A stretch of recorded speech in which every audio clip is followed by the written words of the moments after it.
Bom dia, pessoal! Sabadão com Agro no Ponto, onde o agro cearense se encontra. E eu espero que você esteja bem. Eu sou Jaqueline Diógenes, mostrando as riquezas do Ceará e dando voz a quem faz o campo acontecer.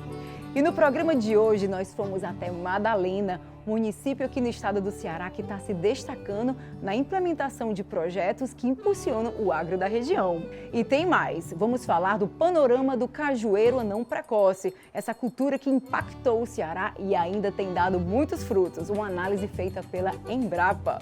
E para finalizar com chave de ouro, a gente vai falar do manejo do açaí, essa cultura que tem ganhado força aqui no Ceará, e também vamos contar a história do arrombamento do Açu de Oroz. Então fica comigo que o Agro no Ponto já começou!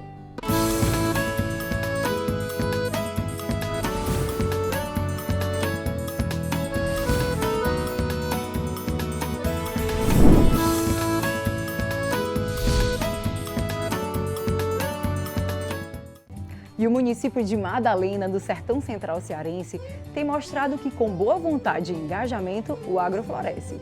Então nós fomos conhecer alguns projetos que estão sendo implementados e têm impulsionado o desenvolvimento da região e servido também de inspiração para outras cidades. Confere! No coração do Sertão Central, o município de Madalena tem mostrado que é possível transformar vidas por meio do agro. Com cerca de 20 mil habitantes, Madalena se destaca no Ceará pela forte vocação agropecuária, com destaque para apicultura, pecuária leiteira e ovino-caprinocultura. Madalena é um município pequeno porque 70% das pessoas vivem da agricultura familiar, da pecuária e agricultura, não é? Então nossa campanha todinha foi um projeto da gente enriquecer, investir e facilitar a vida dos agricultores da produção. Então iniciamos já agora o governo, tá certo? Buscando cadastro, buscando cada um, para reconhecer as potencialidades. Em Madalena nós temos grandes potenciais, como o mel, que é a apicultura, tá certo? O gado de leite de corte, a suinocultura e a feira. Então, um passo importante era incentivar a produção, mas também incentivar a venda, dessa forma de escoar o produto. Não é?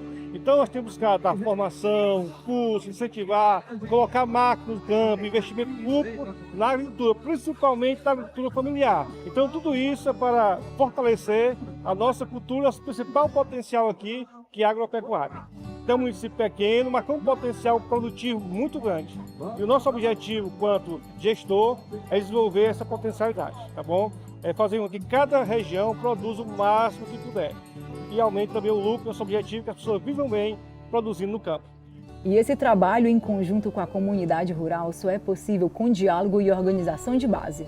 E quem representa essa força no campo é o Sindicato Rural, que tem atuado lado a lado com a gestão.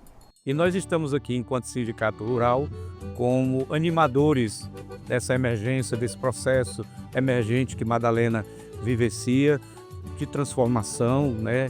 Nós temos uma característica aqui que era a maioria da característica dos municípios aqui do Sertão Central, daquela agricultura de subsistência, e nós precisamos sair dessa linha e ter a atividade agrícola, pecuária, como algo profissional, feito com competência, feito com muita dinâmica e, sobretudo, com rentabilidade. Fazer com que os nossos produtores descubram as tecnologias que estão aí sendo colocadas para todos, que não são acessíveis apenas para os grandes produtores, mas também para os pequenos, para os médios produtores, que é o caso aqui do nosso município de Madalena. Nós não temos a figura do grande produtor, mas nós temos médios e temos muito pequenos produtores que podem se tornar eficientes, sim, desde que eles assimilem essas orientações que, inclusive, o nosso segmento, né, o nosso setor, né, o nosso sistema FAEC-SENAR, através do SENAR, que é o nosso braço técnico, né, o braço técnico, SENAR, que é a maior escola ao ar livre do mundo, né, que leva todas essas tecnologias ao nosso homem do campo.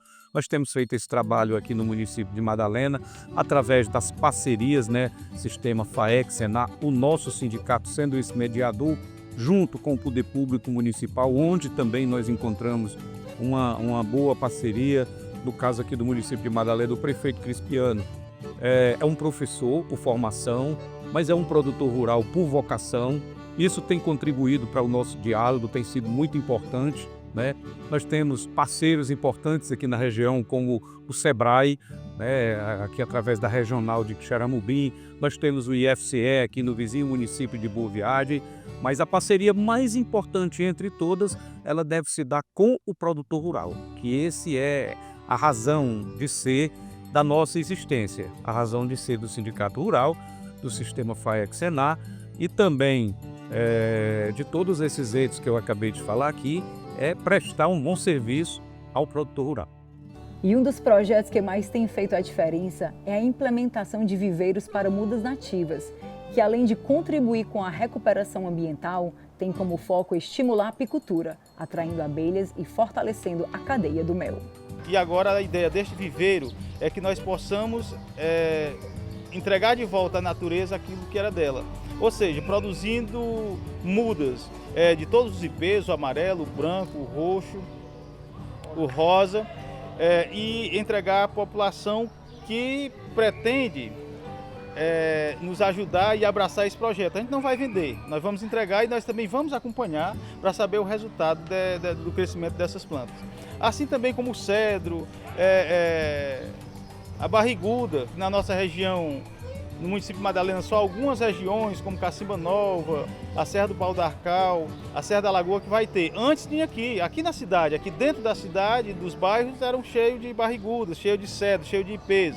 As pessoas dizimaram. E nós temos a oportunidade de, através desse viveiro que pretendemos ampliar, pretendemos criar o horto próximo à barragem Jumari, na terra, que é uma terra pública do governo, onde tem água e terra de qualidade, levando a mão de obra técnica, né, da Secretaria da Agricultura de Madalena para o horto e também revitalizando outro viveiro que nós temos aqui no distrito de Macaóba. Então, nesses três, se hoje nós temos aí a entrega de em torno de aproximadamente 1.000 mudas, nós pretendemos entregar por ano em torno de 20.000 mudas. Nós que temos um grupo de apicultores, temos quase 100 apicultores, né, neste 2025, e pretendemos chegar ao final do ano com 120 apicultores, que as abelhas, elas é quem fazem tudo. Elas fazem o processo de polinização e a partir daí elas que geram a alimentação. E tudo que se imaginar de alimentação está ligado à planta. Ah, mas eu como boi, o boi come planta. Ah, mas eu como, por exemplo, o queijo veio do leite, que o leite veio da vaca, que a vaca comeu a planta. Então tudo está ligado à planta. E é um projeto que nós precisamos pretendemos investir para que ele torne-se um exemplo para outros municípios, para outras cidades que queiram copiar. A gente vai ter mão de obra técnica e vai ter também o projeto feito direitinho para você chegar e implantar. E nós estarmos dando de volta a nossa caatinga, que é uma vegetação única, né? No mundo a caatinga só existe na nossa região aqui do Nordeste, não existe outra. Você não vai encontrar o pé de jurema em nenhum lugar do mundo, a não ser na caatinga, pegando. Assim como a carnaúba, né, que o forte é o Piauí, o Ceará e o Rio Grande do Norte. Apenas esses três estados do mundo têm carnaúba. Como muitos achavam que antes a carnaúba tinha vindo que nem o coco, pelas ondas do mar, não é verdade. A carnaúba está aqui, ela é daqui e só existe ela aqui. Então a ideia é a gente acordar essa criançada, essa juventude que está nas escolas, os educadores, para que eles também reconheçam as nossas plantas nativas e a sua verdadeira utilização. A sua verdadeira utilidade no meio da natureza, né? Então essa é a nossa ideia. E Madalena é um exemplo de que desenvolvimento passa pela união de produtores, assistência técnica e políticas públicas bem aplicadas. Bom, e o programa Agro no Ponto vai para o intervalo e já está de volta.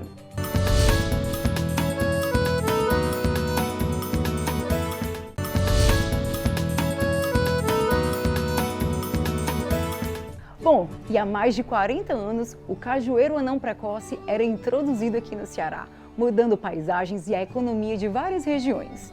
E hoje a Embrapa vai fazer um panorama dessa cajucultura cearense, o que foi feito, o que pode ser melhorado e como atingir o pleno exponencial. Confere! No sertão nordestino, uma árvore pequena fez história grande. O cajueiro anão precoce mudou o rumo da cajucultura cearense e 40 anos depois continua sendo símbolo de inovação, renda e identidade do nosso agro. Bem, o cajueiro conal está completando 42 anos, então o primeiro cone foi lançado em 1983 e nesses 42 anos os desafios foram muitos. Então, um desafio principal foi a adoção da tecnologia, que hoje a gente já vê essa tecnologia mais disseminada. Então, hoje a gente já vê que a área, né, plantada de cajueiro anão, ela está aumentando. Mas ainda existem muitos desafios, né? Então, hoje, se a gente não tem tanta resistência na adoção do clone, a gente ainda precisa melhorar muito o manejo, né? Então, o cajueiro anão, ele tem uma possibilidade de produzir até 2.000 quilos por hectare, de castanha por hectare. Em 2024, a média do Ceará de cajueiro anão foi apenas 550 quilos. E quando a gente considera cajueiro anão e cajueiro gigante, foi de mais ou menos 360 quilos por hectare. Então, quando a gente olha o potencial do clone com o que a gente encontra na raridade, a gente vê que ainda tem uma distância muito grande, né, que precisa ser percorrida. Então, o que a Embrapa vem fazendo? A Embrapa vem tentando disseminar esse manejo mais tecnificado, né, que é justamente você adotar todas as técnicas de manejo necessárias para que o clone tenha a performance que ele foi desenhado para ter, que são esses 2.000 quilos. Então, isso envolve uma série de manejos, uma série de técnicas de manejo, desde a implantação da cultura até a colheita e até mesmo até a pós-colheita, tá? E como é que a gente vem trabalhando isso para disseminar? Através das vitrines tecnológicas. O que são essas vitrines tecnológicas? São unidades demonstrativas que a Embrapa vem implantando em algumas regiões. São unidades de mais ou menos 1 hectare, que a gente implanta com a seleção de clones mais adaptados para aquela região, de acordo com a avaliação dos pesquisadores da Embrapa. E aquela vitrine, ela vira uma sala de aula viva. Então, ela vai começar desde do preparo da área, né, com todo o aprendizado sobre o produtor. Vai lá, então ele vê a área sendo implantada. Se tiver necessidade de correção de solo, é feita a correção de solo. Vai ser feita a abertura das covas, o plantio das mudas. Tem todo o manejo do primeiro, do segundo ano, que são essenciais, que é a condução dessa árvore para que ela fique mais robusta e que ela realmente consiga produzir tudo que é necessário. E depois ela vai também ter um acompanhamento da colheita, da pós-colheita. Então, o técnico, o pesquisador da Embrapa, ele acompanha toda a produção e treina o produtor. Então, o que a gente entende? Que ao longo desse processo ele vai aprendendo e também vai disseminando esse conhecimento na região e vai fazendo com que aquela região ela adote e também aumente a produtividade de castanha e de caju também. Então, a gente já tem algumas experiências exitosas, né, que em Apodi, que é no Rio Grande do Norte, em Jacaraú, que é na Paraíba, que a gente vê que realmente esse método, né, essa metodologia tem dado resultados. Uma outra forma que a Embrapa também vem trabalhando para aumentar esse potencial da cajucultura é disseminando a ideia do aproveitamento integral do caju. Então, o foco da cajucultura sempre foi a castanha. O que a Embrapa entende? Que a castanha, ela tem o papel dela, ela tem um mercado importante, ela precisa ser aproveitada, mas o produtor também não pode esquecer do pedúnculo. Então, ele tem que olhar a fruta como um todo. Então, quando ele investe, né, na condução do pomar, na condução da árvore, ele investe para produzir a castanha e o pedúnculo. Então, o ideal é que ele aproveite esse pedúnculo. Como? Através de aproveitamento para sucos, aproveitamento para polpa, aproveitamento para doces, para geleias. A Embrapa já desenvolveu também outras tecnologias, como a fibra de caju desidratada, tanto a úmida quanto a desidratada, que a gente tem a tecnologia disponível, mas ela precisa ainda chegar até o consumidor final. Então, a gente busca parceiros para que essa tecnologia chegue até o consumidor final. Mas a ideia principal é que haja o aproveitamento integral, seja como for, do pedúnculo. Também outra forma de aproveitamento é o caju de mesa, que é o consumo in natura do caju, que é muito comum aqui no Nordeste, mas que também já está alcançando outras regiões do Brasil, como Rio de Janeiro, São Paulo, Brasília.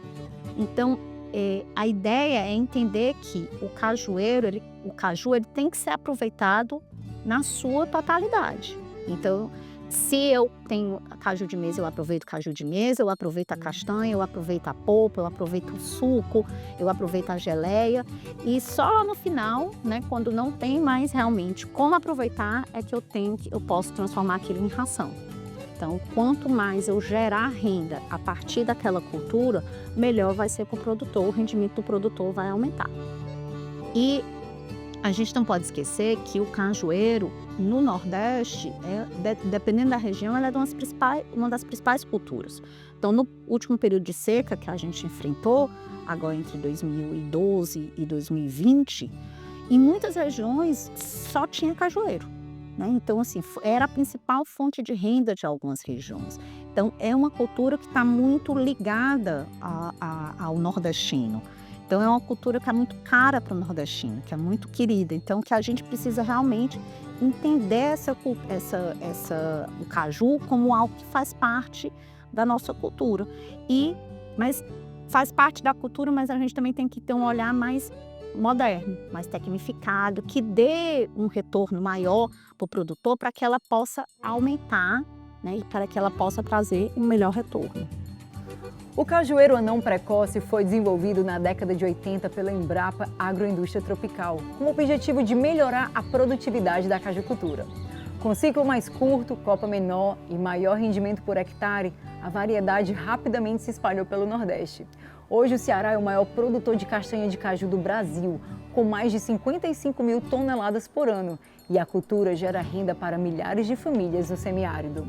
Mesmo após 4 décadas, o cajueiro anão continua sendo uma das maiores referências de tecnologia adaptada ao semiárido. Hoje a pesquisa continua com foco em resiliência climática, processamento industrial e a valorização do caju in natura, criando novas oportunidades de mercado para o produtor cearense. Tecnologia, manejo e genética continuam impulsionando a cajucultura no Ceará, que segue sendo referência nacional. Bom, e o programa vai para um rápido intervalo para tomar um cafezinho e já está de volta.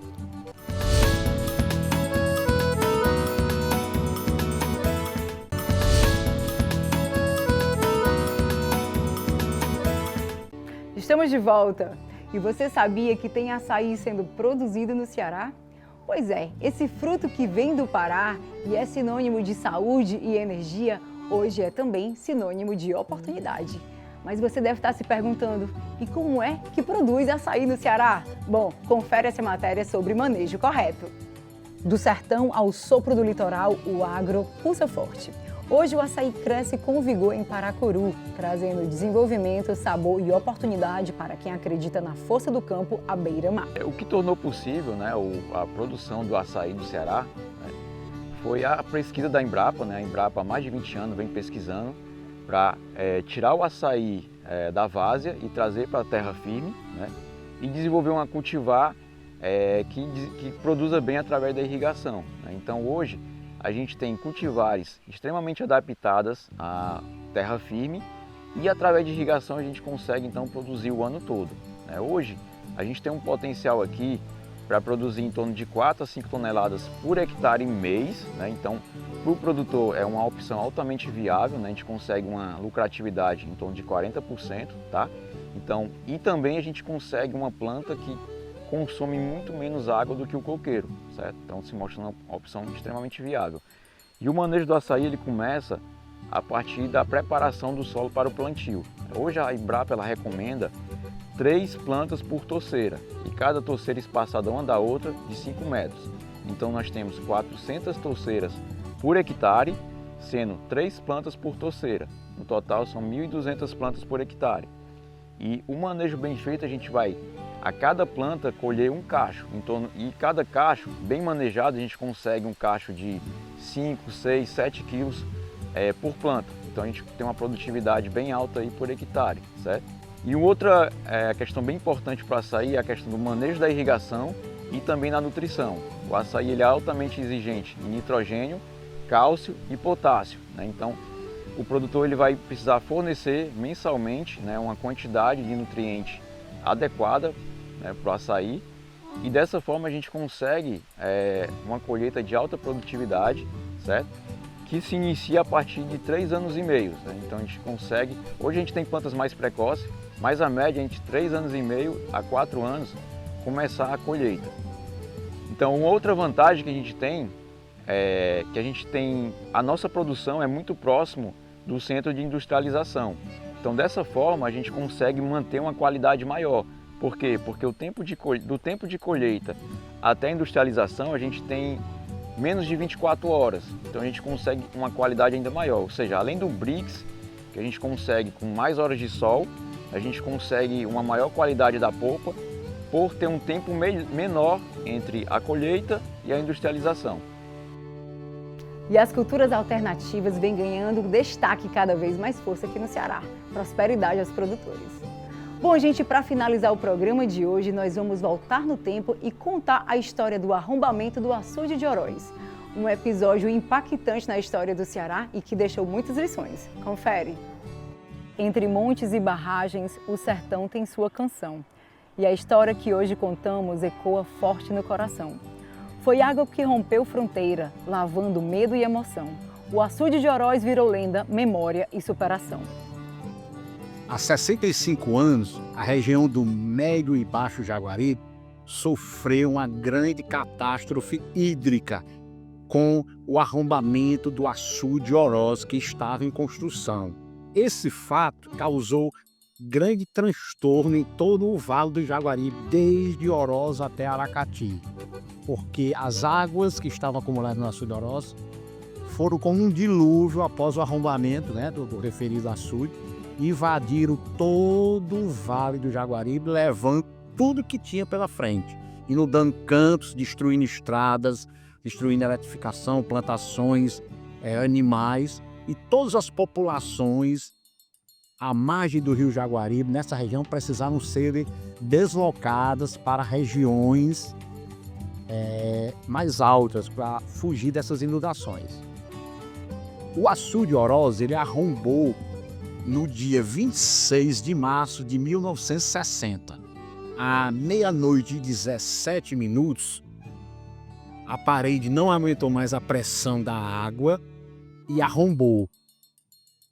Essas águas, elas chegaram na cidade de Jaguaribe, abaixo do Oroz, às 8 horas da manhã. Causou uma grande destruição na cidade. Mas a população já tinha sido evacuada pelo Exército Brasileiro, para quem retirar todos os moradores. Alguns não quiseram sair, mas foram retirados à força, levados principalmente para a Pitombeira, Fazenda Pitombeira, onde foi construído um acampamento do Exército para receber esses abrigados, e para outras regiões do município mais altas e até para o município de Pereira. O município de Jaguaribe sofreu muito com os demais municípios do Vale do Jaguaribe.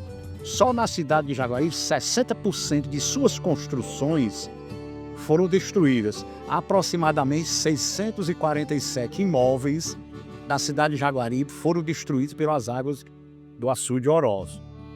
3.500 habitantes tiveram que ser retirados das margens do rio Jaguaribe, da cidade de Jaguaribe, para outras localidades.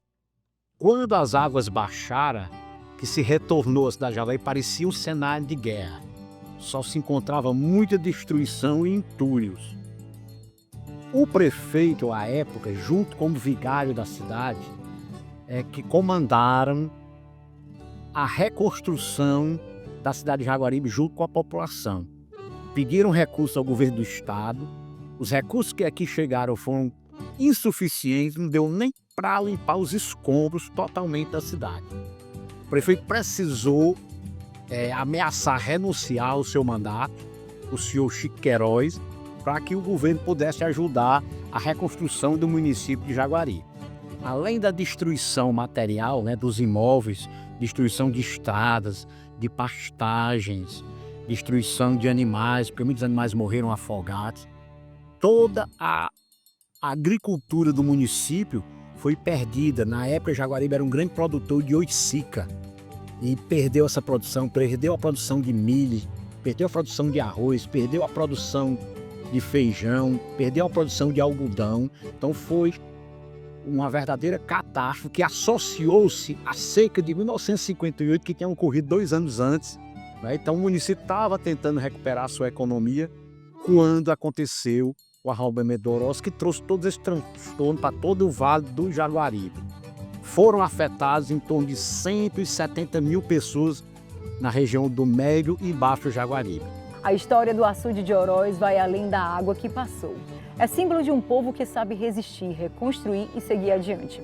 Um capítulo de dor e força que molda o espírito sertanejo até hoje. Bom, gente, o programa Agro no Ponto fica por aqui. Eu espero que você tenha gostado do conteúdo. Aproveita e me segue lá no Instagram e continue acompanhando as minhas aventuras pelo campo. Bom, aí eu aproveito e te desejo um ótimo sábado, um ótimo final de semana. Fique sintonizado na TV Jangadeiro e a gente se vê no próximo sábado. Um cheiro e chama no agro!